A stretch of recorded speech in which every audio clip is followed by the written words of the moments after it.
Hello everyone. ये video में हम लोग डिस्कस करने वाले हैं सीएम इंस्टीट्यूट ने जो स्टूडेंट का एग्जाम अभी अक्टूबर 2021 में है, और जो पूरा का पूरा ऑनलाइन एग्जाम है सेंटर बेस्ड सीएम इंटरमीडिएट का, उसका ये लोग mock test paper CM institute ने जस्ट अभी निकाला है। एक मॉक टेस्ट निकाला है, उसके अंदर का क्वेश्चन पेपर का पैटर्न क्या है, किस तरीका का क्वेश्चन पेपर का पैटर्न रहेगा, वो हम लोग पहले डिस्कस करेंगे और ये पूरे मॉक टेस्ट का सोल्यूशन हम लोग डिस्कस करेंगे। प्लीज ये वाला वीडियो को थोड़ा अच्छे से देखना। ये जो मॉक टेस्ट का पेपर का पैटर्न है, अगर यही सेम एग्जाम में आने वाला है तो आपको एग्जैक्ट पता होना चाहिए किस तरीका का पेपर पैटर्न रहेगा, यानी कौन सा क्वेश्चन, कितने क्वेश्चन रहेंगे, हर एक क्वेश्चन कितने मार्क का रहेगा, कितना टाइम किसमें डिवोट करना है, ये सब कुछ। तो ये वीडियो आप लोग प्लीज प्लीज प्लीज बड़ा अच्छे से ध्यान से सुनना। सबसे पहले देखो, ये आप लोग का मॉक टेस्ट पेपर है, क्वेश्चन पेपर और मॉडल आंसर है फॉर ऑनलाइन एग्जामिनेशन सिलेबस 2016, और ये फॉर अक्टूबर 2021 टर्म के लिए है। ओरिजिनली फॉर जून 21, जो पोस्टपोन होकर अक्टूबर 2021 बना है। 3 घंटे का पेपर, ये हम लोग डिस्कस कर रहे हैं। पेपर 8 कॉस्ट अकाउंटिंग 100 मार्क है। अब जरा देखो, यहां पे ये लोग पूरे के पूरे क्वेश्चन पेपर को 4 सेक्शन में डिवाइड किया है, A B C and D, A B C D. अब एक सुपर इंपॉर्टेंट बात ये लोग जो बोला है, एग्जाम में रहेगा या नहीं रहेगा, हम अज्यूम करता है सीएम इंस्टीट्यूट जरूर इसमें कोई ना कोई नोटिफिकेशन है कुछ निकालेगा। ध्यान देखो क्या लिखा है, कुल मिला के 3 घंटा है। Time allotted for section A and B shall be limited to a maximum of 50 minute. यानी जो पहला दो सेक्शन है, ये 2 सेक्शन आपको कंप्लीट करना है मैक्सिमम 50 मिनट में, यानी सेक्शन वाइज ब्रेकअप 50 मिनट में सेक्शन ए और बी आपको कंप्लीट करना है। उसके सी और डी के लिए ऐसा कोई रिस्ट्रिक्शन यहां पे नहीं दिख रहा है, अगर वो बाद में आएगा तो हम लोग देखेंगे। अब अगला क्वेश्चन उठता है, ए और बी में क्या है और वो कितने मार्क है जो 50 मिनट में कंप्लीट करना है। पहला बात, सेक्शन ए में देखो क्वेश्चन नंबर 1 है 20 नंबर का। यहां पे आपको 20, अगर आप देखो 20 एमसीक्यूज मिलेगा, मल्टीपल चॉइस क्वेश्चंस मिलेगा 20 एक नंबर का, जो आपको पहले सेक्शन ए में कंप्लीट करना है। 20 नंबर हुआ। अगला सेक्शन बी में अगर देखो, ये क्वेश्चन नंबर 2 है। सेक्शन बी जो क्वेश्चन नंबर 2 है, ये वापस से 20 नंबर का है। इसके अंदर में क्या है, अगर आप देखो ना, यहां पे देखो फिल इन द ब्लैंक्स जैसा दिख रहा है आपको। यहां देखो आपको ट्रू फॉल्स भी दिखेगा, यहां देखो मैच द फॉलोइंग भी दिखेगा, वापस से करेक्ट या रिजेक्ट या ट्रू फॉल्स, वापस से कुछ मैच द फॉलोइंग टाइप का मिलेगा, और कुछ ऐसा क्वेश्चन है जिसका आपको फटाफट शॉर्ट में सोल्यूशन करके आंसर निकालना है। मतलब वन वर्ड है। आप देखो यहां पे, तो ये जो पहला 40 नंबर है, ये आपको करना है 50 मिनट में, section A and section B. यानी उसके अंदर में आपको कुल मिला के 40 क्वेश्चन दिखेगा, MCQ, true false, match the following, इस टाइप का, जो आपको 50 मिनट में करना है। अब अगला section C and section D, तो ए और बी 40 नंबर हुआ। जो हमारा सेक्शन सी है वो है 40 मार्क का। इसके अंदर में देखो आपको 4 क्वेश्चन करना है 10-10 मार्क का आउट ऑफ 6। आपको 4 क्वेश्चन करना है 10-10 मार्क का, 4 क्वेश्चन करना है आउट ऑफ 6 क्वेश्चन, जो हर एक क्वेश्चन रहेगा 10 मार्क का। ठीक, अब ये क्वेश्चन कैसा रहेगा, आप देखो जैसे ये ओवरहेड का क्वेश्चन है। अब ये सब हम लोग डिटेल में डिस्कस करेंगे। बड़ा इंटरेस्टिंग टाइप का मेरे को ये पैटर्न लगा है। जैसे ये क्वेश्चन पेपर है, सॉरी आपका क्वेश्चन है, प्राइमा फेसी देखकर जो लग रहा है, आपको अपना आंसर यहां पे टाइप करना है। और जो ब्लैक फॉन्ट में ना, आई थिंक ये शायद बनाया हुआ रहेगा, जो प्राइमा फेसी लग रहा है, जहां तक शायद वही होना चाहिए। ब्लैक फॉन्ट आंसर के अंदर में जो ब्लैक में लिखा हुआ है, ये सब आपका बनाया हुआ है। आपको जो ब्लू वाला है ना, ये खुद फिलअप करना है, या आपको जो ब्लू वाला है ना, खुद बैठ के टाइप करना है। तो आप देखोगे ना, पूरा का पूरा फॉर्मेट ये लोग बनाकर दिया है, आपको ब्लू वाला टाइप करना है। ठीक, इस तरीका का आपको 6 में से 4 क्वेश्चन करना है, जिसके अंदर में अगर आप देखो तो जो मेरा एक आखिरी क्वेश्चन रहेगा, इस सेक्शन का, सेक्शन सी का जो आखिरी क्वेश्चन रहेगा, वो देखो क्या चीज का है, शॉर्ट नोट रहेगा। यानी आपको राइट लिखना है, आपको कोई 4 क्वेश्चन लिखना है आउट ऑफ 5, 2.5 नंबर का। तो इसके अंदर में एक इंटरनल चॉइस है, ये आपको पूरा टाइप करना है। यानी अगर कोई चाहे तो थ्योरी अटेम्प्ट करे, कोई चाहे तो थ्योरी को अवॉइड कर सकता है, अगर ये क्वेश्चन पेपर का पैटर्न एग्जाम में भी कंटिन्यू होता है। ठीक, अब जो सेक्शन डी है ना, तो देखो पहला 2 सेक्शन मिला के 40, जो सेक्शन सी है वो 40, जो वो 4 आउट ऑफ 6 था। अब सेक्शन डी में 2 ही क्वेश्चन है, आपको सारा क्वेश्चन करना है और ये 2 क्वेश्चन 10-10 मार्क का है। 2 क्वेश्चन है 10-10 मार्क का है। प्राइमा फेसी देखकर लग रहा है कि क्वेश्चन 9 और 10 को ये लोग केस स्टडी बनाने का ट्राई किया है। आप देखो कॉस्ट का पेपर है और वहां पे इतना सारा कहानी लिखा हुआ है, आप देख रहे हो इतना कहानी लिखा हुआ है, नंबर्स कहीं नहीं है। आप देख रहे हो कितना कुछ लिख दिया लोग, कितना कुछ लिख दिया और फाइनली जाकर क्या बोला है, एक ट्रेडिंग पीएल अकाउंट बनाकर दिया है। उसके बाद कॉस्ट शीट का कुछ इंफॉर्मेशन दिया है। यहां पे मेरे को करना क्या है, कॉस्ट शीट बनाना है एक, उसके बाद मेरे को एक रिकंसिलेशन बनाना है।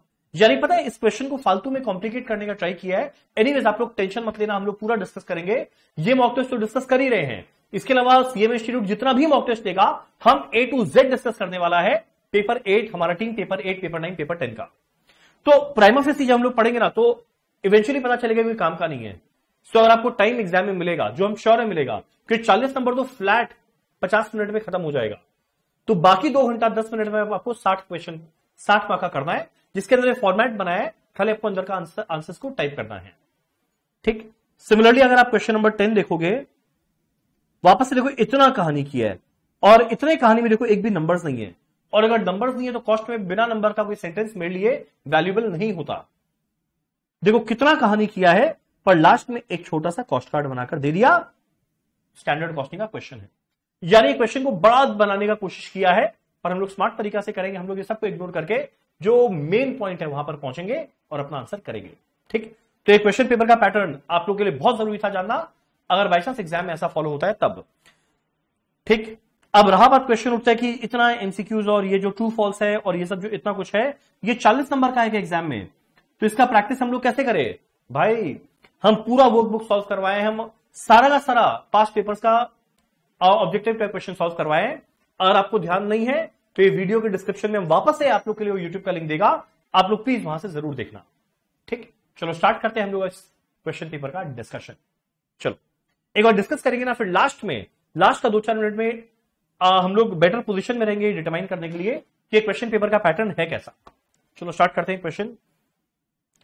पहला क्वेश्चन नंबर 1 का है, the meaning of conversion cost. The meaning of conversion cost in process costing क्या है। अब देखो कन्वर्जन कॉस्ट क्या होता है, cost of converting raw material into FG, यानी रॉ मटेरियल को एफजी बनाने के लिए जो खर्चा लगे वो कन्वर्जन कॉस्ट है। उसमें जनरली क्या आएगा, direct wages, direct expenses and production overhead, यानी फैक्ट्री में मटेरियल के अलावा बाकी जो भी खर्चा लगा, क्यों लग रहा है, रॉ मटेरियल को एफजी बनाने के लिए। तब जरा देखिए ऑप्शन क्या है, पहला डायरेक्ट मटेरियल, नहीं भाई ये तो हो ही नहीं सकता। अगला है डायरेक्ट लेबर, ये रहा, डायरेक्ट एक्सपेंस ये रहा, indirect material, indirect labour, indirect expense, यानी सब ओवरहेड है। आंसर क्या रहेगा, ऑप्शन 2 हो गया। अगला question B, in the context of contract account work completed but not yet certified, जो काम हो गया पर सर्टिफाई नहीं हुआ, यानी work uncertified, will be shown at cost plus 2/3 of nominal profit. बिल्कुल नहीं। याद करो जो मेरा वर्क अनसर्टिफाइड होता है इसको हम लोग हमेशा वैल्यू करते हैं कॉस्ट पे, और कहां लेकर जाते हैं, स्टेज 2 में by WIP work certified, by WIP work uncertified, work uncertified है ये। तो cost plus 2/3 of nominal profit नहीं, कॉस्ट प्लस नॉमिनल प्रॉफिट नहीं, cost under completed work no no no, ये आएगा at cost under WIP, option 4 done. Question number C, standard cost and budgeted cost are which word according to you appropriately fill in the above blank. Standard cost and budgeted cost are interrelated, different, unrelated, none of the above. अब देखो standard भी हम लोग year के beginning में set करते हैं, budget भी हम लोग ईयर के बिगिनिंग में सेट करते हैं। हालांकि दोनों में डिफरेंस क्या है, जो मेरा बजटेड कॉस्ट होता है ये होता है बजटेड आउटपुट के लिए, जो मेरा स्टैंडर्ड कॉस्ट है ये क्या होता है, फॉर एक्चुअल आउटपुट, पर स्टैंडर्ड कॉस्ट है फॉर एक्चुअल आउटपुट। तो ऑब्वियस सा बात है दोनों के बीच में इंटर रिलेशन रहेगा। यानी मान लो 100 यूनिट शुरू में सोचे थे बजट, मान लो सोचे खर्चा लगेगा 4000, असली में 120 यूनिट बनाए, तो अगर हम बोलेगा स्टैंडर्ड कॉस्ट तो क्या रहेगा, 4000 सोचे थे 100 के लिए, तो 120 के लिए क्या होना चाहिए, करेक्ट।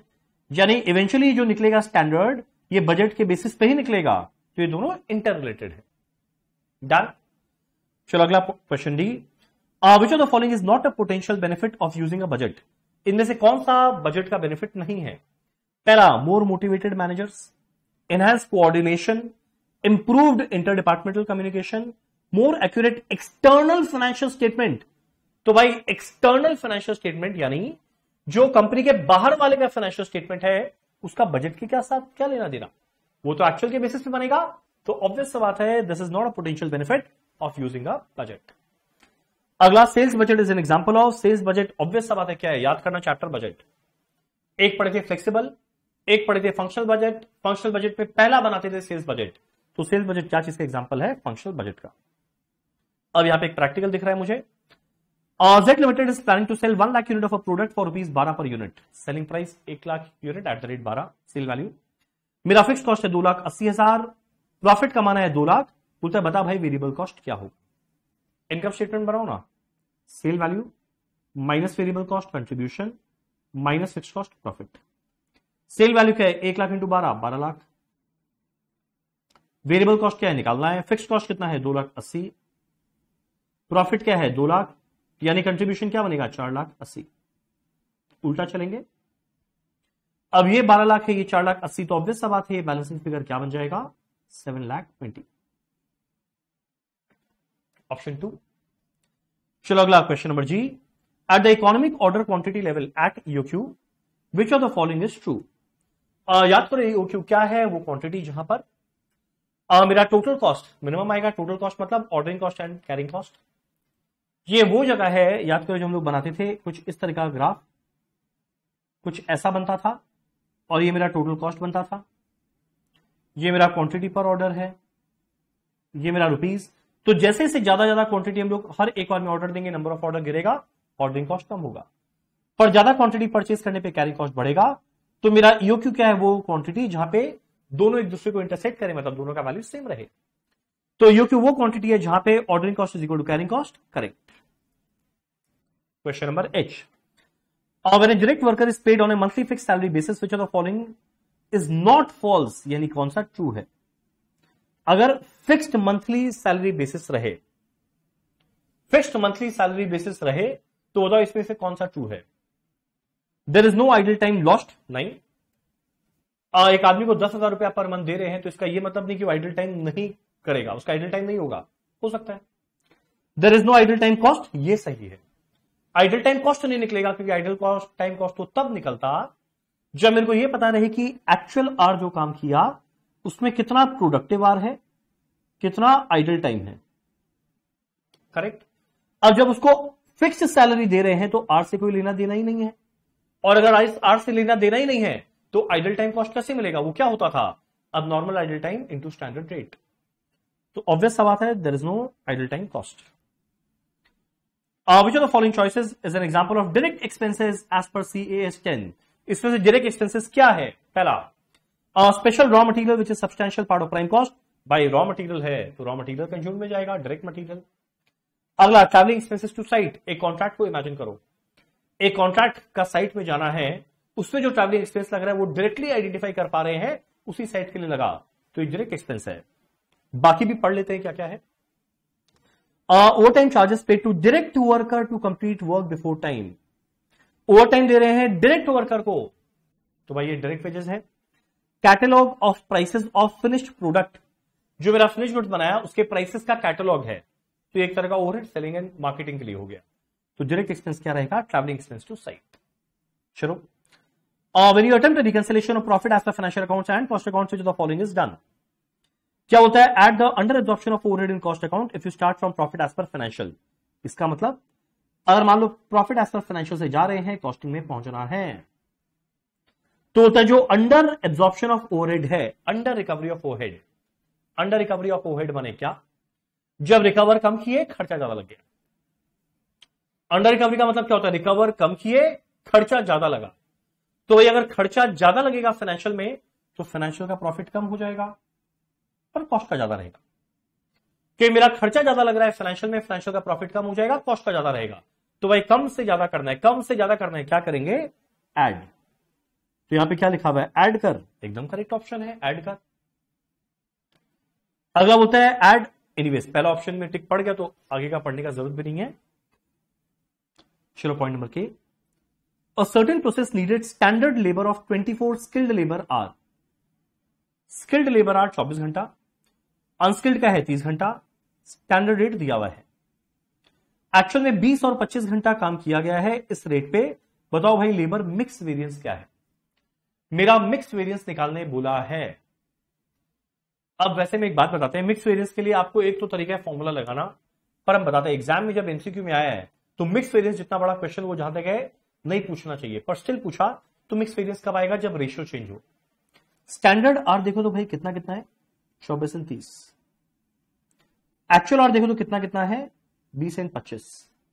एक बार जरा रेशियो देख तो क्या है? ये मल्टीपल है 6 का,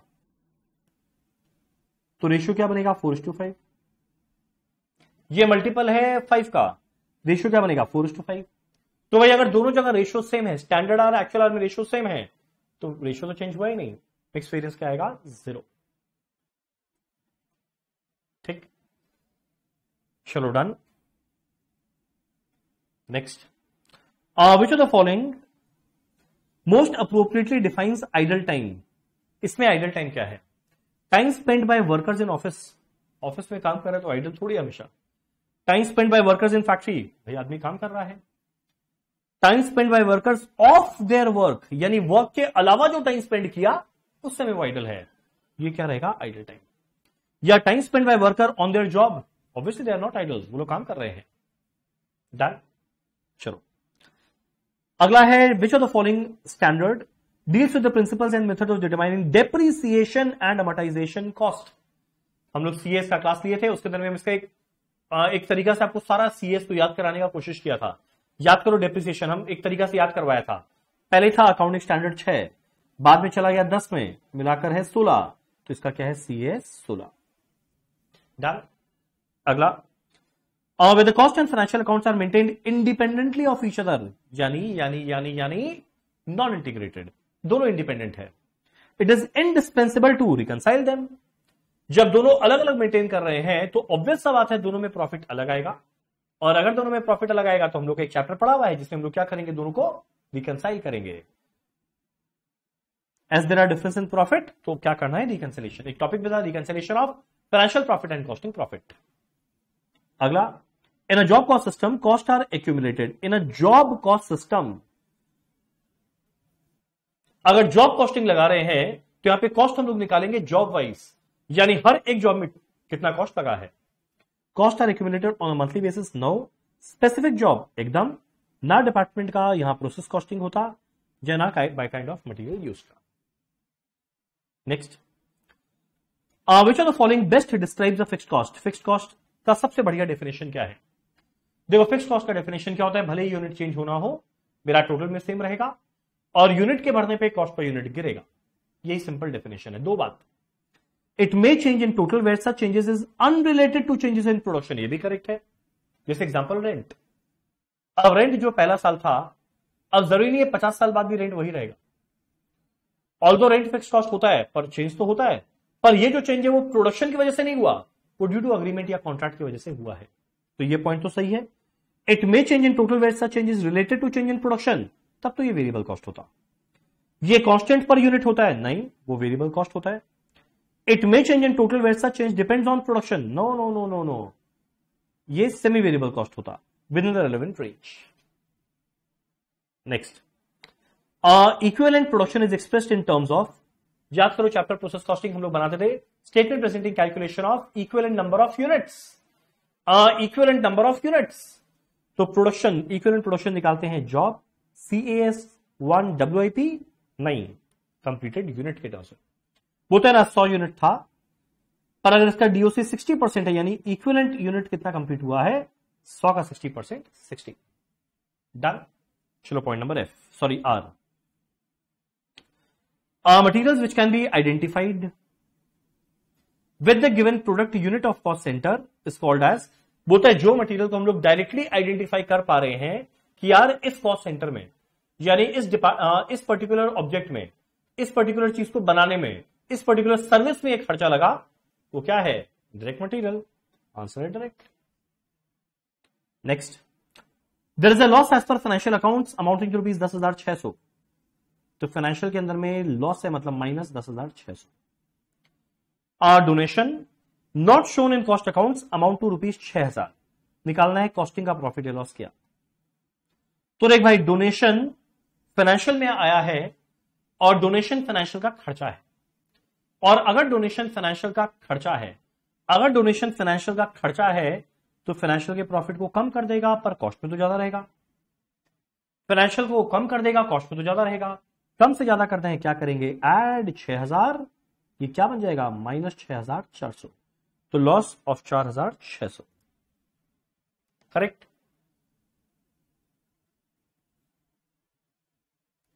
चलो डन। अगला हमारा point number D, marginal costing technique follows which are the following basis of classification. याद करो, मार्जिनल कॉस्टिंग में हम लोग क्या करते थे, sale minus variable cost contribution minus fixed cost profit. यानी यहां पे हम लोग कॉस्ट को बांटते थे कैसे, बिहेवियर वाइज। यानी जो कॉस्ट का बिहेवियर यूनिट के चेंज होने के साथ चेंज हो, वेरिएबल सेम रहे, फिक्स्ड। तो एलिमेंट वाइज नहीं, वो मटेरियल लेबर ओवरहेड होता। फंक्शन वाइज नहीं, आइडेंटिफाइबिलिटी नहीं, डायरेक्ट है या इनडायरेक्ट, बिहेवियर वाइज फिक्स्ड है या वेरिएबल। डन। तो ये 20 क्वेश्चन होता है खत्म। अब अगला 20 देखते हैं। In standard cost dash norm is applied as a scale of reference for assessing actual cost to serve as a basis of cost control, pre determined. Standard में हम लोग क्या करते हैं, प्री डिटरमाइंड निकालते हैं। प्री डिटरमाइंड पहले से डिटरमाइन करते हैं, क्या होगा। What word appropriately fill in the blank below. In absorption costing dash is added to inventory. याद करो, एक पढ़े थे reconciliation of profit as per absorption and marginal. Marginal costing में ओनली वेरिएबल कॉस्ट आता था, जबकि एब्जॉर्प्शन कॉस्टिंग में इन्वेंट्री के वैल्यूएशन में फिक्स्ड एंड वेरिएबल दोनों आता था। यानी यहां पे अलग से क्या ऐड होगा, फिक्स्ड कॉस्ट। यानी आपको एग्जाम में ना टाइप योर आंसर हियर रहेगा, जो ब्लू वाला है ना, आपको वहां पे टाइप करना है, जो ब्लू स्पेस है वहां पे आपको टाइप करना है। नेक्स्ट, बाय प्रोडक्ट में undergo further processing before sale, true या false. True. Chapter by joint product by product तो याद करो, जब हम लोग का एक प्रोसेस होता था, स्प्लिट ऑफ होकर निकला, मान लो ये मेन प्रोडक्ट निकला, ये दो बाय प्रोडक्ट निकला। काफी बार ये फर्दर प्रोसेस हम लोग करते थे सेल करने के पहले। तो क्या इस फर्दर प्रोसेस हो सकता है बिफोर सेल, ऑब्वियसली हो सकता है। True. State whether the following statement is true और फॉल्स। ट्रू या फॉल्स खाली लिखना है। In case of material that suffer loss in weight due to evaporation, the issue price of material is inflated to cover of the losses. True. जो evaporation loss है वो एक तरह का नॉर्मल लॉस है, और अगर नॉर्मल लॉस होता है तो भैया हम लोग क्या करते हैं, जितना कॉस्ट रहता है वो तो वही रहता है, डिवाइड कर देते हैं जितना इनपुट गया था माइनस नॉर्मल लॉस। तो मेरा डिनोमिनेटर में क्वांटिटी हो जाता है कम, पर खर्चा उतना ही रहता है, तो इससे मेरा रेट बढ़ जाता है, इन्फ्लेट हो जाता है। आंसर इन्फ्लेट करते हैं, ट्रू इन्फ्लेट करते हैं। ये सारा एमसीक्यू जितना डिस्कस कर रहे हैं, ये एक एक हर एक चीज हमारा वो ऑब्जेक्टिव टाइप क्वेश्चन में डिस्कस किया हुआ है। आप प्लीज रेफर करना, अगर नहीं किया हुआ ऑलरेडी, जो आपको ये वीडियो के डिस्क्रिप्शन में आपको मिलेगा। Next, what word appropriately fill in the blank below. One of the disadvantage of overtime work is, overtime अगर काम करते हैं, is incurring dash labour cost, extra labour cost. अब यहां पे लिखा हुआ है एक्सेस या एडिशनल या मोर या हायर, मतलब शॉर्ट में ज्यादा लेबर कॉस्ट। इसमें जो वर्ड चाहे लिख सकते हैं। चलो point number F, fill in the blanks है। Column 1 component of cost sheet, column 2 high initial cost. अगला, reference to the job, match the item 1 in column 1 with the most appropriate item in column 2, state the item number only. ठीक। तो यहां पे क्या लिखा हुआ है, कंपोनेंट ऑफ कॉस्ट शीट, ये मैचेस विद कॉलम 2 आइटम, कौन सा, हाई इनिशियल कॉस्ट नहीं, reference to the job. Cost sheet हम लोग बनाते हैं जॉब के रेफरेंस पे, तो आंसर वो रहेगा। तो यहां पे लिखा हुआ नहीं है, यहां आंसर लिख देंगे बी। बी है ना। Next, state whether the following statement is correct और incorrect. Factory overhead cost applied to a job is usually based on a predetermined rate. Predetermined माने पहले से डिटरमाइन करते हैं रेट, बजटेड रेट। तो याद करो, जो फैक्ट्री ओवरहेड को अप्लाई या फिर एब्जॉर्ब या फिर रिकवर या फिर चार्ज करते हैं, तो किस बेसिस पे करते हैं, एक जो इनिशियल रेट निकाले थे, बजटेड ओवरहेड रिकवरी रेट, वो क्या है, प्री डिटरमाइंड रेट। आंसर है करेक्ट। यानी बोले करेक्ट या इनकरेक्ट लिखो तो यहां पे होता है टाइप योर आंसर हियर, ये लिखा रहेगा। पास में जो ब्लू है ना वो आपको टाइप करना है correct. Next, operation costing and operating costing are interchangeably used. भाई ऑपरेशन कॉस्टिंग एक तरह का प्रोसेस कॉस्टिंग है, ऑपरेटिंग कॉस्टिंग सर्विस कॉस्टिंग है। ये मैन्युफैक्चरिंग इंडस्ट्री में है, ये सर्विस सेक्टर में यूज होता है। बोलते क्या ये इंटरचेंजेबली यूज कर सकते हैं? डू यू एक्सेप्ट और reject the statement? I don't accept, I reject the statement. Answer लिखेंगे रिजेक्ट। ठीक, अगला, state whether the following is true और फॉल्स। ट्रू या फॉल्स लिखना है। In marginal and absorption costing variable factory overhead is treated as direct cost. No no no no, मेरा variable factory overhead है, overhead. तो अगर ये ओवरहेड है तो ये डायरेक्ट कैसे हो सकता है? ये तो इनडायरेक्ट नेचर का कॉस्ट है। False. Next, what word appropriately fill in the blank below.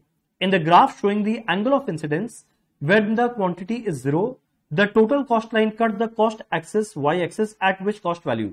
याद करो हम लोग ऐसा बनाते थे, ये था फिक्स कॉस्ट का लाइन, ये था वेरिएबल कॉस्ट का लाइन, ये था टोटल कॉस्ट का लाइन, ये सेल वैल्यू था, ये एंगल ऑफ इंसिडेंस था। क्वेश्चन क्या है पढ़, बोलता है इन the graph showing the angle of incidence when the quantity is 0, यानी जब क्वांटिटी 0 है। टोटल कॉस्ट का लाइन ये है, टोटल कॉस्ट का लाइन ये रहा। Cut the cost axis Y axis, कहां पे? जिस जगह क्या है? Fix cost. तो आंसर क्या लिखेंगे? Fix cost. ठीक, next, what is the name of the type of loss for which a process account is credited with value of for such loss when scrap value is 0। बोलता बताओ वो loss जो हम लोग, जिसका वैल्यू हम लोग लिखते हैं, जिसका वैल्यू प्रोसेस के क्रेडिट में लिखते हैं जब नॉर्मल स्क्रैप वैल्यू 0 है।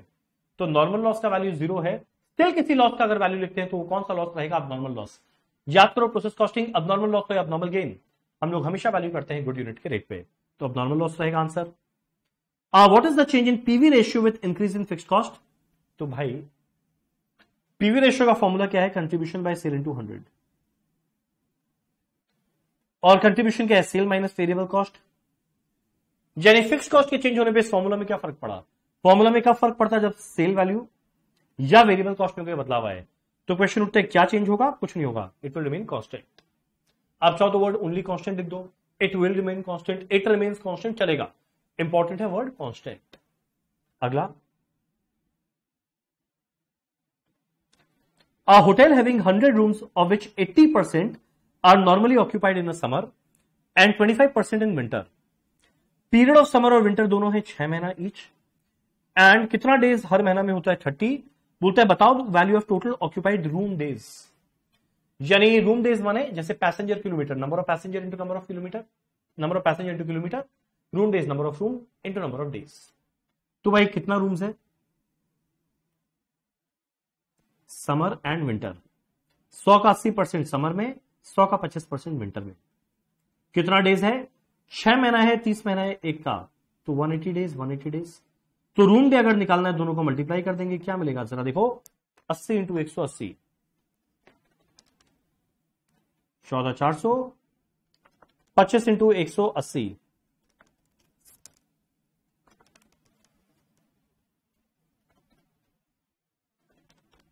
जाएगा 4500। दोनों मिलाकर क्या मिलेगा? 18,900। आंसर टाइप करेंगे 18,900। यानी पता है जनवरी 21 में जब क्वेश्चन पेपर आता था वहां पे हर एक क्वेश्चन का 4 ऑप्शन दिया रहता था, पर एनीवेज आपको कैलकुलेट करके टिक मारना था, यहां टिक की जगह बस टाइप करना है। चलो अगला, in a process 6000 units are introduced during a period, 5% normal loss है। 6000 गया जिसमें नॉर्मल लॉस हुआ है 5% माने 300। मेरा क्लोजिंग डब्ल्यूआईपी जो 60% कंप्लीट है वो 800 यूनिट था, क्लोजिंग डब्ल्यूआईपी 800 यूनिट है जो 60% कंप्लीट है। 4900 यूनिट कंप्लीट हुआ, अगले प्रोसेस में गया, कंप्लीट हुआ है 4900। मेरा पहला काम जरा देख, क्वांटिटी मैच हुआ क्या भाई? ये कितना है? 6000। ये मिलाकर देखो कितना है? 4900 प्लस 300, 5200 प्लस 800, 6000। क्वेश्चन में कुछ नहीं है। कंप्लीटेड का डीओसी हमेशा 100 होता है, और कुछ भी हो जाए नॉर्मल लॉस में कुछ नहीं लिखते। तो मेरा इक्विवेलेंट प्रोडक्शन क्या आएगा? 4900 का 100%, 4900 800 का 60%, 480 मिलाकर 5380। आंसर आया 5380। Very easy. अगला option question O, which of the following item in column A is correctly matched with corresponding item in column B. A का बी के साथ मैच द फॉलोइंग कर लेंगे। पहला imputed cost and captive power plant expenses. अब column B में देखो, column B में क्या बोलता है, पहला costing PL treated as part of factory expenses, यानी ये दोनों आइटम इधर जाएगा या इधर जाएगा।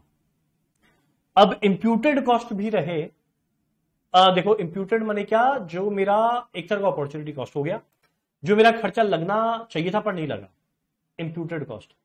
एक्सप्लिसिट कॉस्ट जहां लगता तो फाइनेंशियल में नहीं आता पर कॉस्टिंग में आता है, फैक्ट्री ओवरहेड में। और captive power plant expense, power का खर्चा फैक्ट्री एक्सपेंसेस, तो मेरा दोनों कहां जाएगा, फैक्ट्री एक्सपेंसेस में, option 2। Next, which method is followed for evaluation of equivalent production when prices are fluctuating. जब प्राइसेस फ्लक्चुएट करता है तो यहां पे आप लोग लिखे हैं फीफो, पर आइडियलिस्टिकली होना चाहिए वेटेड एवरेज। जब प्राइसेस फ्लक्चुएट करें हम लोग क्या यूज करते हैं, वेटेड एवरेज। ठीक, a firm has fixed cost of 90,000, sale value of 3 lakh, profit 60,000, PV ratio निकालना है। तो भाई पीवी रेशियो का फॉर्मूला क्या होता है, contribution by sale into 100। Contribution कैसे मिलेगा, sale minus variable cost, sale दिया है पर वेरिएबल कॉस्ट नहीं। अगला तरीका है फिक्स्ड कॉस्ट और प्रॉफिट, फिक्स्ड कॉस्ट 90,000, प्रॉफिट 60, दोनों मिला के 50, सेल वैल्यू 3 लाख इंटू 100 क्या बनेगा, 50%। तो ये लिखा रहेगा, ब्लू वाला में आप टाइप करेंगे 50%। Next, what is the name of the document which describes the budgeting organisation, budgeting procedure etcetera, budget manual. ये बहुत बार हम लोग डिस्कस किए थे हमारा ऑब्जेक्टिव टाइप क्वेश्चन में। Next, variance analysis is a costing technique based on management by exception, यानी जहां पर मेरा वेरियंस आया नहीं उसका एनालिसिस नहीं करना, जहां पे एडवर्स वेरियंस आ जाए खाली उसका एनालिसिस करना है, मतलब एक्सेप्शन बेसिस पे देखना है। Last question, during a period 800 units were introduced in a process, normal loss है 5% यानी 40, क्लोजिंग डब्ल्यूआईपी 100 यूनिट है 60%। इसी टाइप के क्वेश्चन किए थे। If the equivalent production for the period is 720 unit, बताओ कितना यूनिट ट्रांसफर हुआ अगले प्रोसेस में। नाइस क्वेश्चन, यहां पे इक्विवेलेंट प्रोडक्शन बोल दिया। अच्छा, तो ये तो 0 आएगा, ये 60 आएगा, और ये टोटल 720 दिया है टोटल, यानी ये बैलेंसिंग फिगर कितना आएगा, 660। और कंप्लीटेड तो हमेशा 100% होता है, मतलब ये कितना होगा, 660। आंसर लिखेंगे 660 यूनिट्स।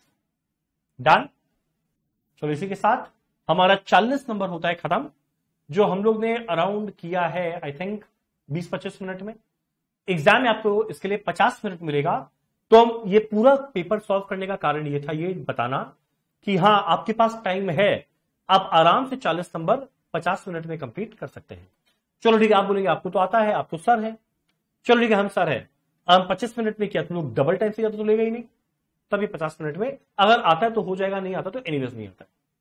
डन। चलो स्टार्ट करते हैं सेक्शन सी, जहां पे एनी 4 करना है आउट ऑफ 6। अब जब ये पूरा क्वेश्चन बनाकर दिया है, 3 प्रोडक्शन डिपार्टमेंट है, P1, P2, P3। मेरा 2 सर्विस डिपार्टमेंट है, S1 जो खाली P1 को सर्विस देता है, और S2 जो P2 और P3 को बराबर सर्विस देता है। अच्छा, यानी S1 का पूरा वैल्यू P1 में चला जाएगा, S2 का वैल्यू P2, P3 में आधा बांटेंगे। मेरा 1, 2, 3, 4, 5, 6, 7, 8 खर्चा दिया हुआ है, और यहां पे बेसिस दिया हुआ है। तो आपको एग्जाम में ऐसा क्वेश्चन दिख जाएगा। फिर टाइप और आंसर हियर जो लिखा हुआ है, ये जो टेबल जैसा है ना, आपको ये टेबल वाला होपफुली जो मेरे को समझ में आ रहा है, ऐसा टेबल जो ब्लैक में लिखा हुआ है ना, ये आपको बनाकर देगा, ये ब्लू वाला है ना, ये आपको टाइप करना है।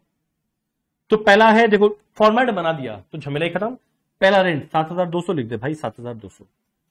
बेसिस रेंट का क्या होता है, एरिया लिखे। अब रेशियो क्या है, 40, 30, 27, 15, 8।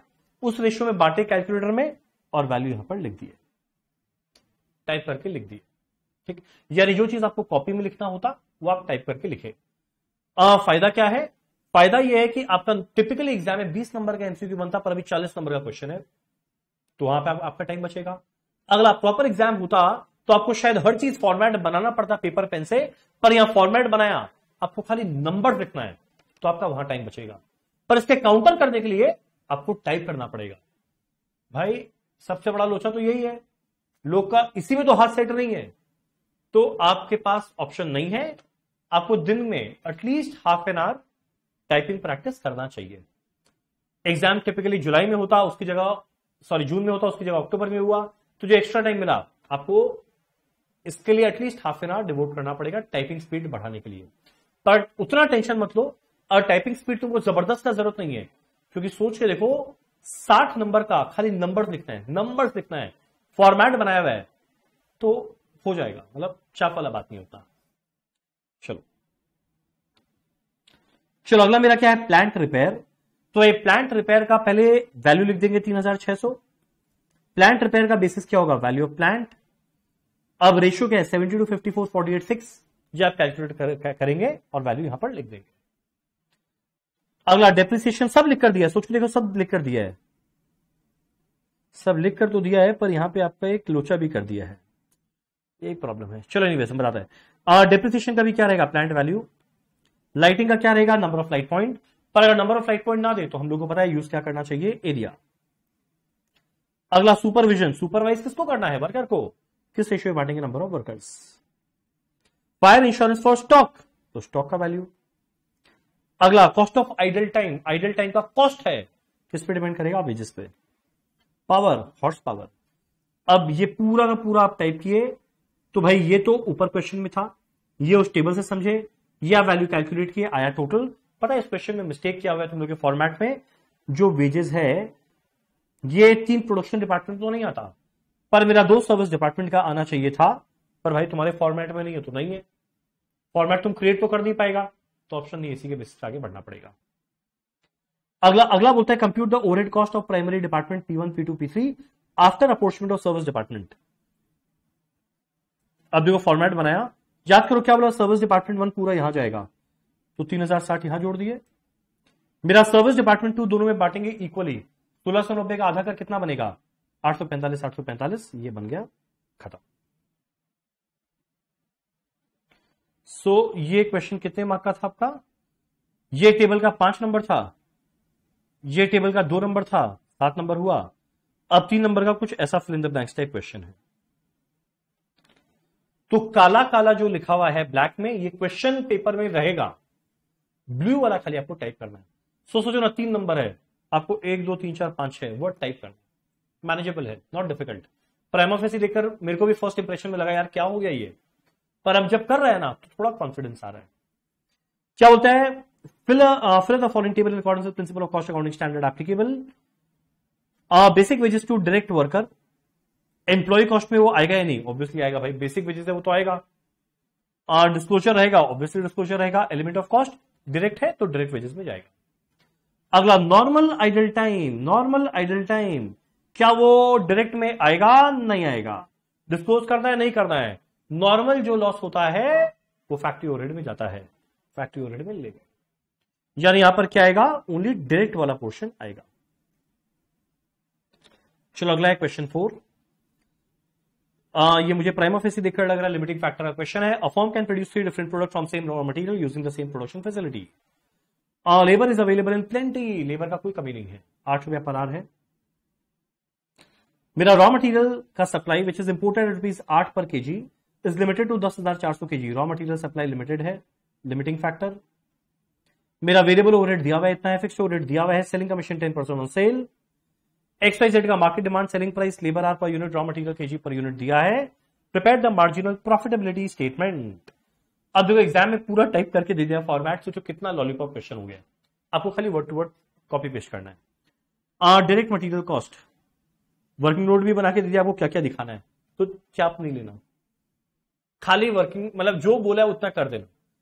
डायरेक्ट मटेरियल कॉस्ट कैसे आएगा, हर एक यूनिट में 0.7 केजी लगता है और 8 रुपया पर केजी, तो 0.7 इंटू 8 5.6 इंटू 8 3.2 इंटू 8 12, तो 5.6 3.2 12। अगला डायरेक्ट लेबर का कॉस्ट, हर एक यूनिट में आर दिया हुआ है 1 2 1.5 और 8 रुपया पर आर है तो इंटू 8 कर दे, कितना आएगा 8 16 12, 8 16 12। अगला वेरिएबल ओवरहेड, यानी कोई भी चांस में आप मिस तो कर ही नहीं पाएंगे। और मान लो तुमसे कोई एलिमेंट मिस होता, फॉर्मेट बोलिए भाई आप भूल गए, ले लो ना इसको, ले लो ना इसको, अगर मान लो ऐसा रहा तो। अगला वेरिएबल फैक्ट्री ओवरहेड कहां है, 5 रुपया 60 पैसा पर आर, तो भाई जितना आर है इंटू 5.6, तो 5.6 11.2 एंड 8.4। अगला variable selling overhead 10% on cell, selling price से 30 40 50, उसका 10%, 3 4 5। Total variable cost per unit सबको जोड़ दे, सेलिंग प्राइस पर यूनिट दिया हुआ था, कंट्रीब्यूशन पर यूनिट अगर मान लो ये ए है, ये मान लो बी है, तो A minus B. Contribution per unit of limiting factor कैसे मिलेगा, कंट्रीब्यूशन पर यूनिट को डिवाइड करेंगे लिमिटिंग फैक्टर पर यूनिट। मेरा लिमिटिंग फैक्टर क्या था, रॉ मटेरियल पर यूनिट क्या लगा, 0.7 0.4 1.5, तो ये जो आया डिवाइड बाय 0.7, अगला वाला डिवाइड बाय 0.4, अगला वाला डिवाइड बाय 1.5। ये वैल्यू आया, रैंक देना है जिसका मैक्सिमम रैंक 1 रैंक 2 3। एकदम इजी क्वेश्चन था। अब बोलता है which is the limiting factor in this case, भाई रॉ मटेरियल है। अगला बोलता है रैंक करो, तो ऊपर में जो टेबल किए थे सेम वही वापस से रिपीट कर दिए। देखो लास्ट का जो 4 लाइन था ये सेम वापस से रिपीट हो गया, क्या वाहियात बात है, फालतू का 2 नंबर था। अब अगला बोलता है सजेस्ट करो optimum sales mix which will maximise the profit. Table बनाया हुआ है, पहले हम लोग हमेशा लेते हैं रैंक 1। रैंक 1 कौन सा है, प्रोडक्ट वाई, तो पहले लेंगे प्रोडक्ट वाई। वाई का मैक्सिमम बनाने का कोशिश करेंगे। वाई का डिमांड कितना है भाई, 6000। कितना मटेरियल लग जाएगा, 6000 इंटू 0.4 2400। मार्केट डिमांड 6000, पूरा 6000 बनाएंगे 2400 लग जाएगा। अब अगला किसका बनाने का कोशिश करेंगे, प्रोडक्ट एक्स, कितना है डिमांड 8000, उसमें क्या लगेगा 5600। 8000 पूरा फिलफिल करेंगे 5600, पर एक बार जरा कैलकुलेट करो मिलाकर कितना हो गया 8000। मेरा टोटल रॉ मटेरियल का सप्लाई कितना था 10400, जिसमें 8000 यूज हो गया, मतलब 2400 यूज कर सकते हैं जेड के लिए। 1.5 kg लगता है पर यूनिट, यानी कितना यूनिट मैक्सिमम बना पाएंगे, 2400 डिवाइडेड बाय 1.5 कितना बनेगा 1600। ऑल दो डिमांड है 5000 पर बनाएंगे 1600, 2400 लग गया। तो यहां पे निकाल दे कितना कितना बैलेंस बचा, हो गया। ठीक, अभी जो वर्किंग नोट है ना, अब जिस तरीके से ये लोग की आपको जरूरी नहीं एग्जैक्ट वैसे करना है। जैसे एग्जांपल यहां पे इतना कहानी किया, ऑप्टिमम सेल्स मिक्स 8000 6000 1600, तो भाई ये तो पहले सॉल्व करेंगे तब आएगा ना, बस वो एक लाइन लिख दिया। अब ये जो 3 बातें लिखने का जरूरत नहीं है, इतना से काम हो जाएगा।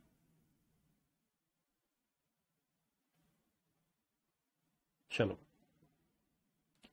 अब अगला बोलता है प्रॉफिट कैलकुलेट करो, तो तीनों का यूनिट्स आया हुआ है। मेरा कंट्रीब्यूशन पर यूनिट पहला टेबल में निकाले थे, मैंने जो कॉलम जो चीज करने बोलेगा ना वो काम कर देना। टोटल कंट्रीब्यूशन मल्टीप्लाई करके निकाल देंगे, लेस करने बोला फिक्स्ड कॉस्ट कर देना, प्रॉफिट आ जाएगा। मतलब चलो एक दुख का बात टाइपिंग करना होगा, एक खुशी का बात फॉर्मेट बना के देगा आपको, जो बोले बस खाली नंबर्स बाहर डाल दे, डन। चलो अगला क्वेश्चन नंबर 5 का पार्ट ए, कॉन्ट्रैक्ट अकाउंट बनाना है। अब कॉन्ट्रैक्ट का फॉर्मेट बना दिया, अंदर में टाइपिंग आपको करना है, ठीक है, उतना तो ठीक है चलता है। बोलता है ये अपना एक अकाउंट बनाता है, 31 मार्च को ऊपर अपना कॉन्ट्रैक्ट शुरू किया है 1 जुलाई, सुपर इंपॉर्टेंट बात। जुलाई में कॉन्ट्रैक्ट शुरू हुआ है, मार्च में ईयर एंड हो जाएगा, यानी पहला साल में 12 नहीं 9 महीना कॉन्ट्रैक्ट चला है। मटीरियल इनटू साइट, देखो 2 मटीरियल लिख देंगे, लेबर लिखा हुआ है 2 लेबर लिख देंगे, फोरमैन सैलरी 2 फोरमैन सैलरी लिख देंगे। मशीन 2,60,000 का है, यूज किया गया 146 डेज, कुल मिला के जिंदगी है 7 साल, स्क्रैप वैल्यू है 15,000, इससे डेप्रिसिएशन मिलेगा कितना आएगा 260 माइनस 15,000 डिवाइडेड बाय 7, एक साल का डेप्रिसिएशन। साल में 146 डेज यूज हुआ, डिवाइड बाय 365, कैलकुलेट करना ये आएगा 14,000, तो 2 डेप्रिसिएशन 14,000। सुपरवाइजर को 8,000 पर मंथ दिए, ध्यान देना 9 महीना है तो 8,000 इंटू 9 72,000, पर ये खाली आधा टाइम इस कॉन्ट्रैक्ट में दिया, तो 72,000 का आधा 36,000 लेंगे supervisor salary. Other expenses 136,500, other expenses 136,500। सोचो कितना सिंपल है क्वेश्चन। मेरा मटेरियल एट साइट आ गया 35,400, by closing stock of material 35,400। मेरा कॉन्ट्रैक्ट प्राइस देखो, पहला स्टेज खत्म, तो बाय बैलेंस बीडी सीडी काउटीडी, या टोटल कॉस्ट बोला आप काउटीडी बोल लो, आ गया यहां तक। अब मेरा टोटल कॉन्ट्रैक्ट प्राइस दिया हुआ है 20 लाख। मेरा कॉन्ट्रैक्टर ने कहा 2/3 हो गया, पर आर्किटेक्ट बोलता है 2/3 नहीं, खाली आधा हुआ है। तो इवेंचुअली वर्क सर्टिफाइड में क्या माना जाएगा? आर्किटेक्ट का बात नहीं, सॉरी कॉन्ट्रैक्टर का बात नहीं, आर्किटेक्ट का। तो वर्क सर्टिफाइड कितना होगा? 20 लाख का 50% 10 lakh, by WIP work certified, by WIP work certified 10 lakh. Uncertified कैसे मिलेगा? मैंने कहा 2/3, सर्टिफाई हुआ है 50% माने आधा, तो बाकी रह गया अनसर्टिफाइड। 2/3 माइनस आधा, ये बनेगा 1/6। सिंस मेरा वर्क अनसर्टिफाइड है, किस पर वैल्यू करेंगे? कॉस्ट पे। मेरा कॉस्ट कितना था भाई? 10,49,000। ये खर्चा लगा है 2/3 के लिए, तो 1/6 का वैल्यू क्या होगा?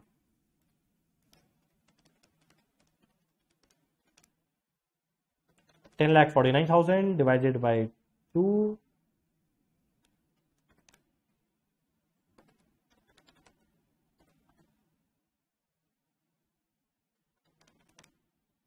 ये बनेगा 260 to 250। यह है notional profit CD, notional profit BD. अब मेरा 50% काम हो गया, तो मेरा पीएल में कितना जाने वाला है? 2/3 of notional profit into cash received by work certified. Cash received कितने? 7.5 lakh, out of work certified 10 lakh.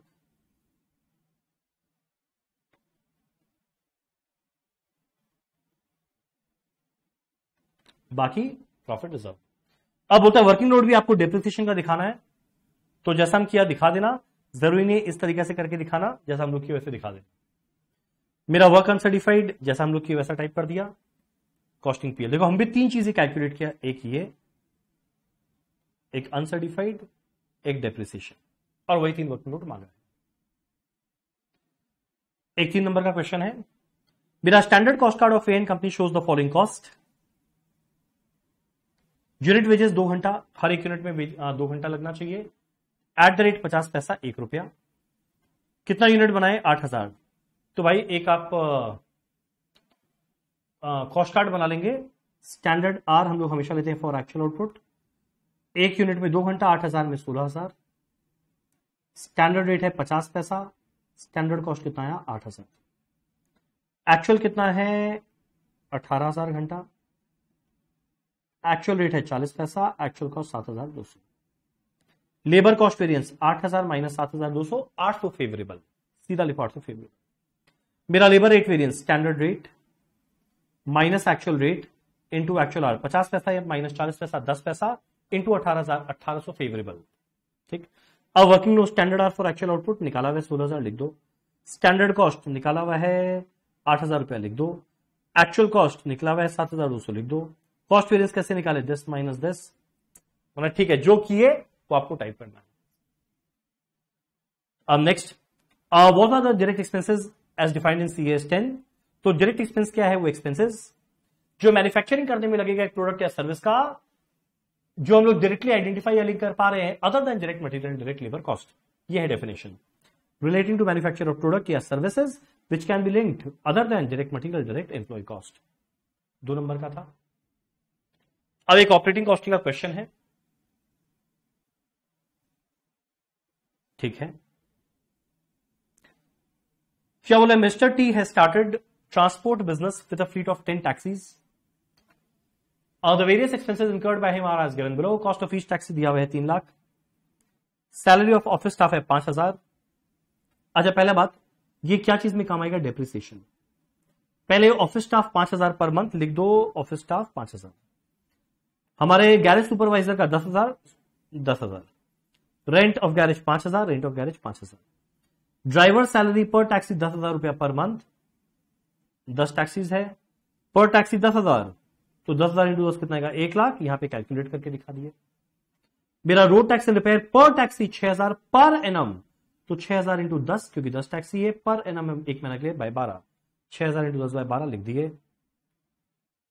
मेरा insurance eight the rate 6% of cost per annum, तो एक टैक्सी का 3 लाख, तो 10 के लिए 3 लाख इंटू 10, 6% में इंटू 6%, पर ये पर एनम है, डिवाइड बाय 12 कितना है 3000 इंटू 10 इंटू 6% बाय 12, इंश्योरेंस आ गया।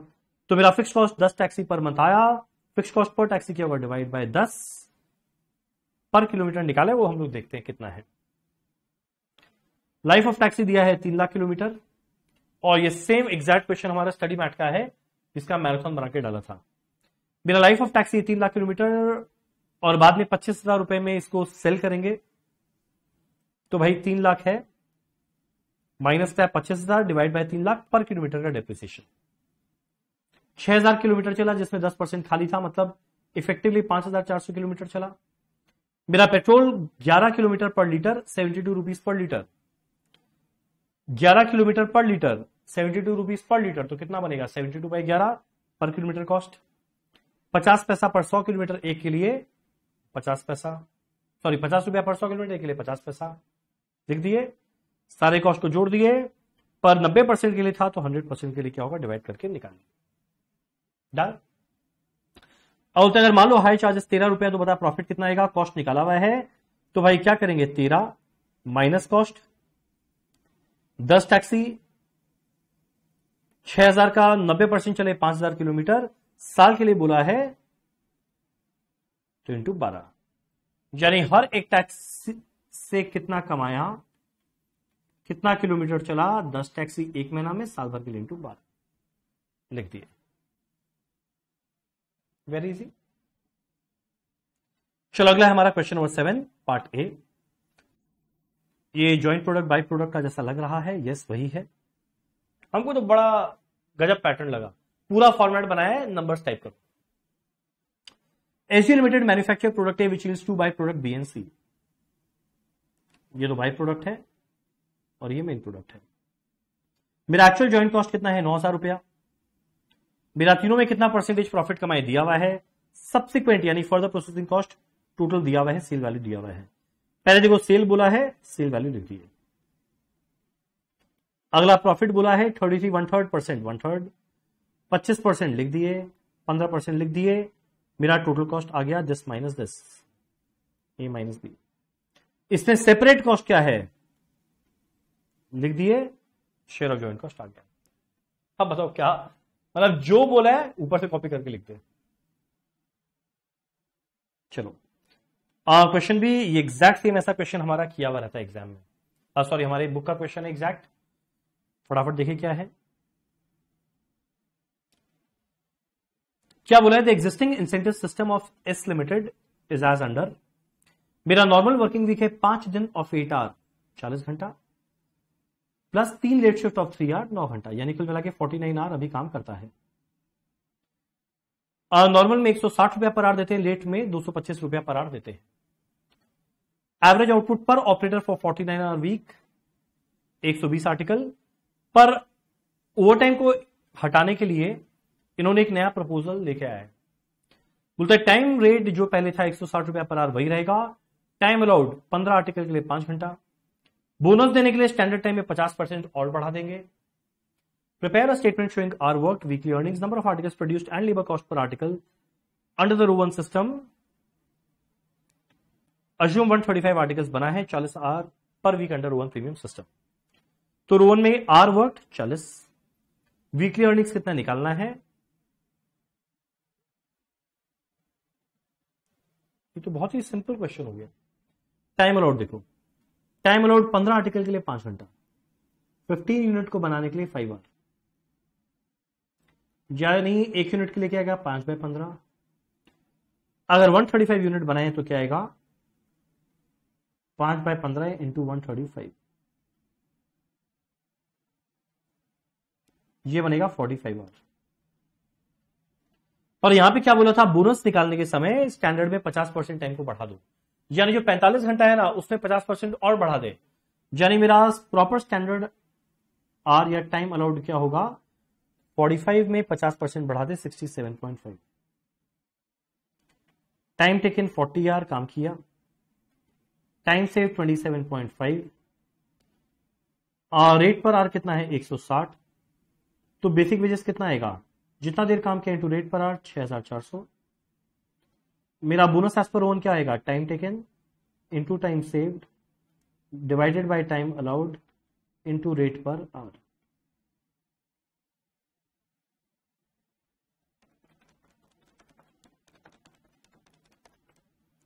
यह आएगा 2607,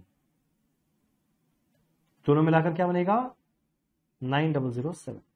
तो मेरा वीकली अर्निंग्स में 9007, कितना आर्टिकल्स बनाए 135, cost per article 10 divide by 10, हो गया क्वेश्चन खत्म। अब बेसिक टाइम पूछा है, प्रीमियम बोनस पूछा है, टाइम अलाउड 67.5, एक्चुअल टाइम इतना, जो कैलकुलेशन ऊपर करके दिखाया यहां दिखा देना, क्वेश्चन हो गया। 99.99% आपको एग्जाम में थ्योरी करने का नौबत ना आए, पर स्टिल अगर आ गया तो अब इस केस में तो देखो ऑप्शन नहीं है, आपको टाइप ही करना पड़ेगा। इसमें मेरे को समझाने का भी नहीं है। जितना भी थ्योरी है ऑलरेडी हमारा सब पढ़ा हुआ रहता है, तो इसमें हम कुछ समझाने का है नहीं।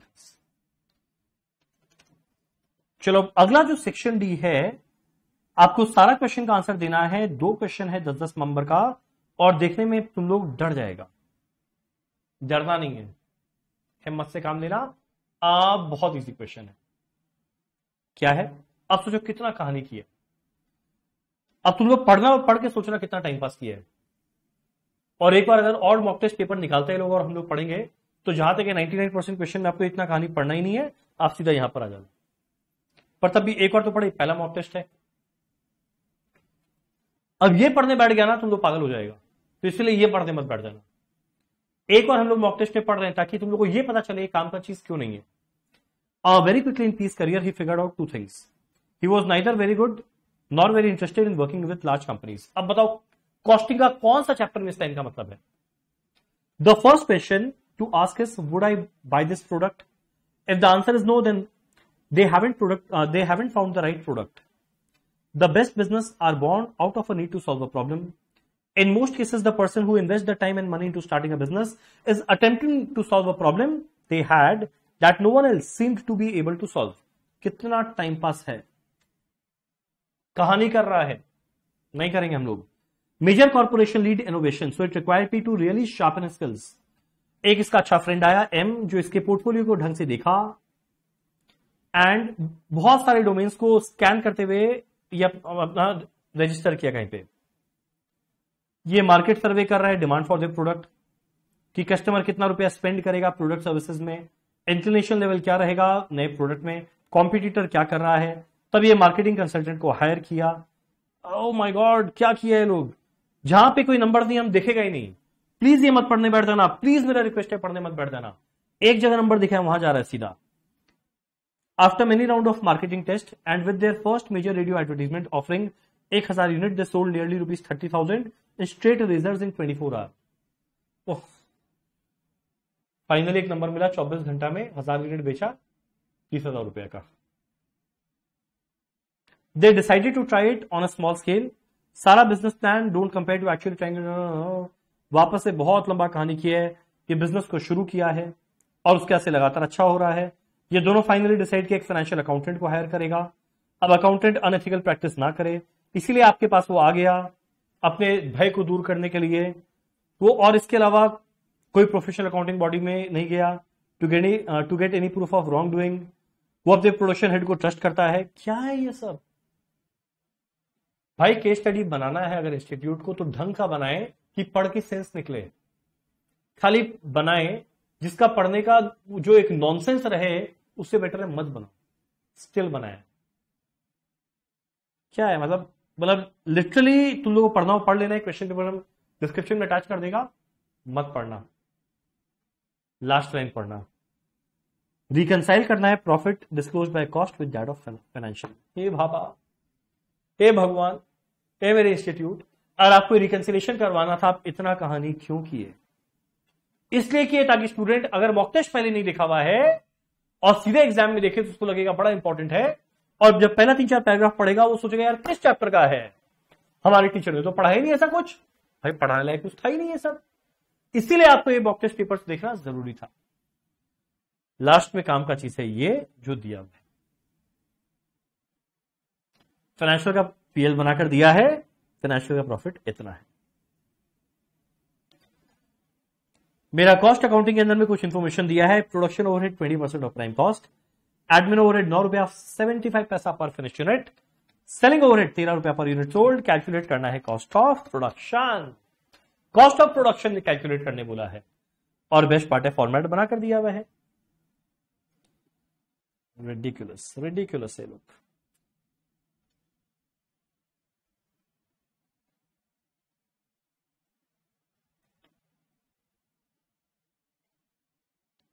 चलो एनीवेज,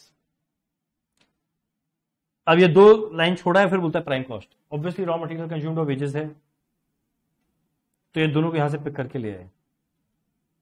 बताओ कितना हमको गंदा लग रहा है इस तरीके से बोलने में। अब होता है इसमें WIP का कितना पोर्शन था और जितना यूनिट बना उस पर कितना है। तो भाई WIP में देख ले, मटेरियल और वेजेस इतना इतना था, इतना इतना, बाकी बैलेंस प्रोडक्शन के लिए प्राइम कॉस्ट आया। अब ऐड करना है production overhead 20% of prime cost, तो प्राइम कॉस्ट का 20% निकाल ले, आया फैक्ट्री वर्क्स कॉस्ट।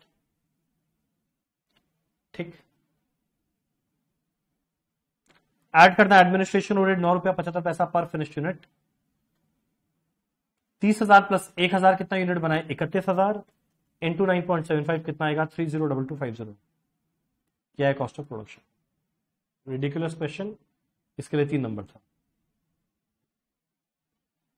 अब अगला बोलता है abridged statement of cost and profit निकालो। कॉस्ट ऑफ प्रोडक्शन जो आया वो आया, लेस करो क्लोजिंग स्टॉक।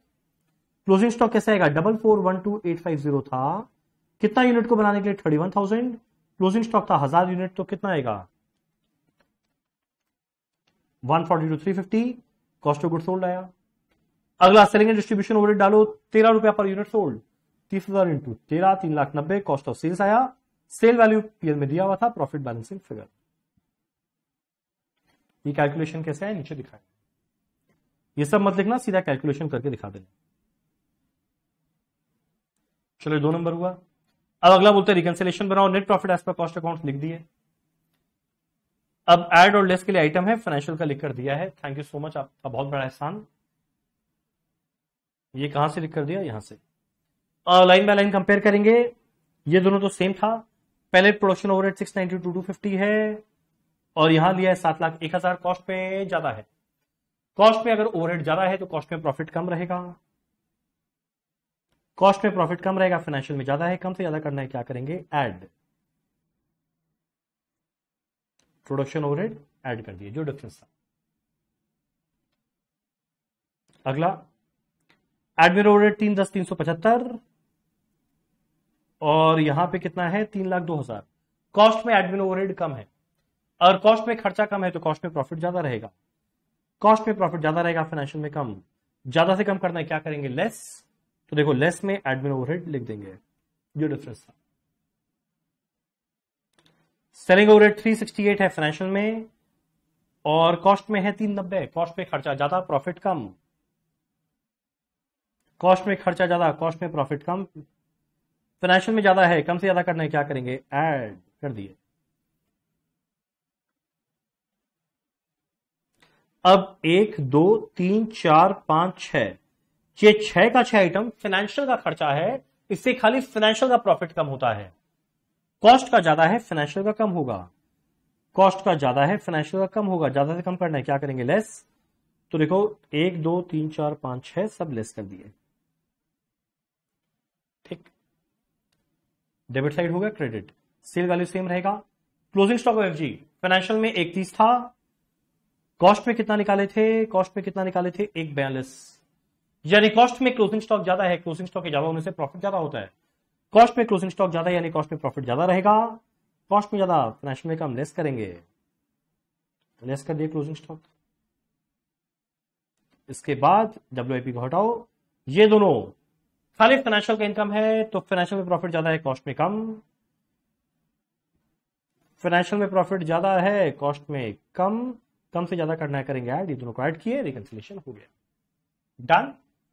तो सोचो 10 नंबर का इस टाइप का क्वेश्चन हमारा कितना किया हुआ रहता था, पर लोग कितना टाइम पास करने के लिए बनाया।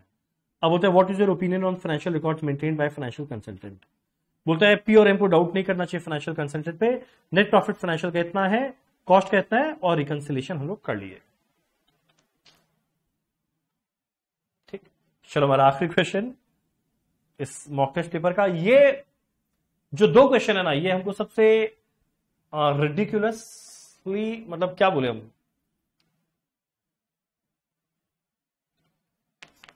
चलो एनीवेज जो है वो है। अब वापस से पूरे पेज में देखो, कहीं एक नंबर भी नजर नहीं आ रहा है, और अगर एक नंबर भी नजर नहीं आ रहा है, हम तो नहीं पढ़ रहे, क्योंकि इवेंचुअली कॉस्टिंग में हम लोग को नंबर से मतलब है। जितना कहानी करना है कर ले, कोई काम का नहीं है। अब कुछ लोग पढ़ने बैठ जाएंगे, टाइम पास होगा। स्टिल आप लोगों को मन है पढ़ो, पढ़ते हैं। XYZ बेकरी केक बनाता है that have nostalgic homemade flavour. वाह वाह वाह वाह वाह, ये पढ़ के बस एग्जाम में भूख जरूर लग जाएगा। With a contemporary twist on every flavour and design. ये बटर क्रीम केक्स बनाता है, स्वीट कन्फेक्शनरी है। क्या कर रहा है भाई, क्या कर रहे हैं लोग। कस्टमर को delicious beautiful memorable sweet treat दे रहा है for any occasion. Best quality baked goods on site बना रहा है। Warm atmosphere for client and customers. मजा आ रहा है पढ़ के। कोई क्लाइंट जाएगा, बड़ा वार्म एटमॉस्फेयर है, वहां केक खिलाएगा। इसका रेपुटेशन आउटस्टैंडिंग कस्टमर सर्विस का, कस्टमर सेटिस्फेक्शन उसका प्राइमरी गोल है। 2014 से जब से शुरू हुआ, अलग अलग शहर में पहुंच गया, नोएडा में भी पहुंच गया। क्या बोल रहे भाई, क्या बोल रहे तुम काम का बात कर। काम का बात ये है। ओ माय गॉड, मजेदार क्वेश्चन। चलो क्या है अब देखते हैं। स्टैंडर्ड कॉस्टिंग का question. The standard material input required for 1000 kg of finished product are provided as below. Material ABC इतना इतना लगेगा, स्टैंडर्ड लॉस है इतना, ये आया स्टैंडर्ड आउटपुट, स्टैंडर्ड रेट दिया हुआ है। एक्चुअल में 40,000 यूनिट बनाए, जिसके लिए सब कुछ रेट दिया हुआ है। कैलकुलेट करना है standard quantity for actual output and divide standard quantity का मतलब होता है actual quantity in standard proportion. तो भाई standard quantity for actual output 1000 को बनाने के लिए ये लगना चाहिए था, तो 40,000 के लिए क्या आएगा, डिवाइड बाय 1000 इंटू 40,000। तो आई थिंक ये बन जाएगा 18,000, 16,000 एंड 10,000। 18,000, 16,000, 10,000, इतना कुछ लॉस हुआ, इतना आउटपुट आया। खाली ब्लू कॉलम को फिल करना। स्टैंडर्ड रेट दिया हुआ है। एक्चुअल क्वांटिटी देखो दिया हुआ है 46,000। अब इसका मतलब होता है actual quantity in standard proportion. ये एक नॉमेनक्लेचर आप खाली देख लो। तो एक्चुअल क्वांटिटी 46,000 है, इसको स्टैंडर्ड के रेशियो में बांटना है।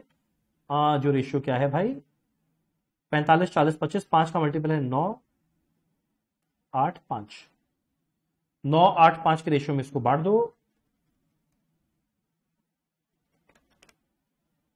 ये बढ़ गया, बस हो गया। तो मेरा पहला पार्ट तो हो गया 2 नंबर का। अगला पार्ट क्या है, कैलकुलेट करना है स्टैंडर्ड कॉस्ट कितना है, रिवाइज स्टैंडर्ड कॉस्ट कितना है, standard cost of actual material, actual cost of material कितना है। अब ये जो चीज है ये हमको उतना अच्छा नहीं लगा।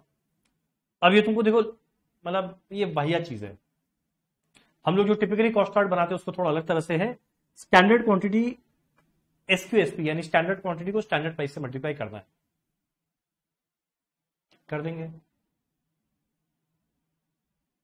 स्टैंडर्ड क्वांटिटी को स्टैंडर्ड प्राइस से मल्टीप्लाई करना, 3,60,000, 6,40,000 और 6 लाख। रिवाइज स्टैंडर्ड क्वांटिटी मतलब actual quantity in standard proportion को स्टैंडर्ड प्राइस से मल्टीप्लाई करने बोला है, कर देना। एक्चुअल क्वांटिटी को स्टैंडर्ड रेट से मल्टीप्लाई करने बोला है, एक्चुअल क्वांटिटी को एक्चुअल रेट से मल्टीप्लाई करने बोला है। तो जो ऊपर में क्वांटिटी देखो सब निकला हुआ है कॉलम, बस खाली मल्टीप्लाई कर करके वैल्यू डालना है। अब लास्ट में यील्ड, मिक्स, यूसेज, वेरियंस निकालना है। ठीक, अब ये जो हम लोग, और ये क्या बोला है, प्राइस एंड कॉस्ट वेरियंस, मतलब सारे वेरियंस निकालना है। जब सारा वेरियंस निकालना है हम लोग इजीली निकाल सकते हैं। स्टैंडर्ड क्वांटिटी स्टैंडर्ड रेट पता है, स्टैंडर्ड कॉस्ट आया हुआ है। एक्चुअल क्वांटिटी एक्चुअल रेट पता है, एक्चुअल कॉस्ट आया हुआ है। एक और हम यहां पे लिखे तो वो एग्जाम में करेगा 3,60,000, 6,40,000, 6 लाख, ये बनेगा 16 लाख। ये आएगा 3,80,000, 7,14,000, 5,85,000। यानी जैसे नॉर्मली हम लोग करते हैं ना, तुम लोग भैया रफ में वैसे ही करना, इनके चक्कर में पगला मत जाना। 16,79,000 पहला है cost variance, 16 lakh minus 1679, 79,000 adverse. बस खाली यहां लिख देना 79,000 एडवर्स। अगला है quantity variance, standard quantity minus actual quantity into SR। Standard quantity 18,000 minus actual quantity 20,000 into SR, तो -2,000 into 20 minus 40,000। 16 minus 17 minus 1,000 into 40 minus 40,000। 10,000 minus 9,000 1,000 into 60 60,000।